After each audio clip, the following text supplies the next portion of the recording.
بسم اللہ الرحمن الرحیم والفجر، شروع اللہ کے نام سے جو بڑا مہربان نہایت رحم والا ہے۔ فجر کی قسم، ولیال عشر،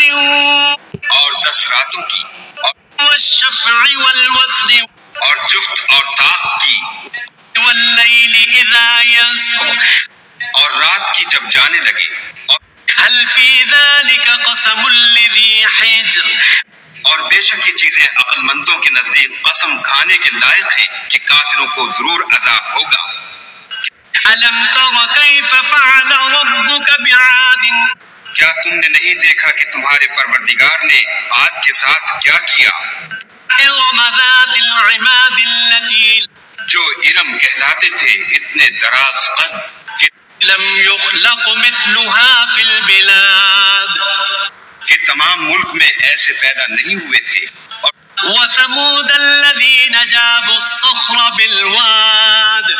اور سمود کے ساتھ کیا کیا جو وادی قرا میں پتھر تراشتے اور گھر بناتے تھے، وفرعون ذي الاوتاد اور فرعون کے ساتھ کیا کیا جو خیمے اور میخیں رکھتا تھا۔ الذين طغوا في البلاد، یہ لوگ ملکوں میں سرکش ہو رہے تھے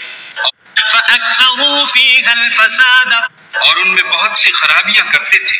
تو فصب عليهم ربك سوط عذاب، تمہارے پروردگار نے ان پر عذاب کا کوڑا نازل کیا۔ ان ربك لبالمرصاد، بے شک تمہارا پروردگار طاق میں ہے۔ فأما الإنسان إذا ما ابتلاه ربه فأكرمه ونعمه فيقول ربي أكرمن، مگر انسان عجیب مخلوق ہے کہ جب اس کا پروردگار اس کو آزماتا ہے کہ اسے عزت دیتا اور نعمت بخشتا ہے تو کہتا ہے کہ آہا میرے پروردگار نے مجھے عزت بخشی۔ وأما إذا ما ابتلاه فقدر عليه رزقه فيقول ربي أهانن، اور جب دوسری طرح آزماتا ہے کہ اس پر روزی تنگ کر دیتا ہے تو کہتا ہے کہ ہائے میرے پروردگار نے مجھے ذلیل کیا۔ كلا بل لا تكرمون اليتيم، نہیں بلکہ تم لوگ یتیم کی خاطر نہیں کرتے، ولا تحاضون على طعام المسكين، اور نہ مسکین کو کھانا کھلانے کی ترغیب دیتے ہو،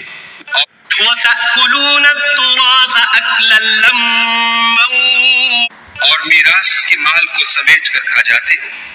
وتحبون المال حبا جما، اور مال کو بہت ہی عزیز رکھتے ہو۔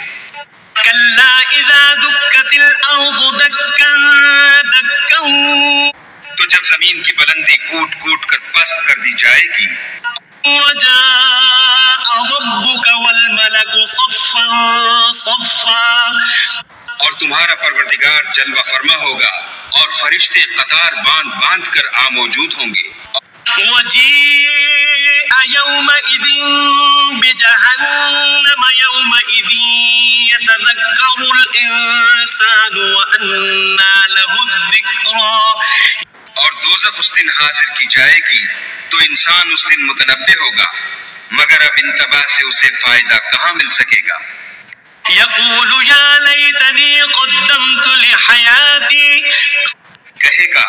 کاش میں نے اپنی زندگی جاویدانی کے لیے کچھ آگے بھیجا ہوتا، تو فيومئذ لا يعذب عذابه أحد، تو اس دن نہ کوئی خدا کے عذاب کی طرح کا کسی کو عذاب دے گا، ولا يوثق وثاقه أحد، اور نہ کوئی ویسا جکڑنا جکڑے گا۔ يا أيتها النفس المطمئنة، اے اطمینان پانے والی روح، ارجعي إلى ربك راضية مرضية، اپنے پروردگار کی طرف لوٹ چل، تو اس سے راضی وہ تجھ سے راضی، فادخلي في عبادي، تو میرے ممتاز بندوں میں شامل ہو جا،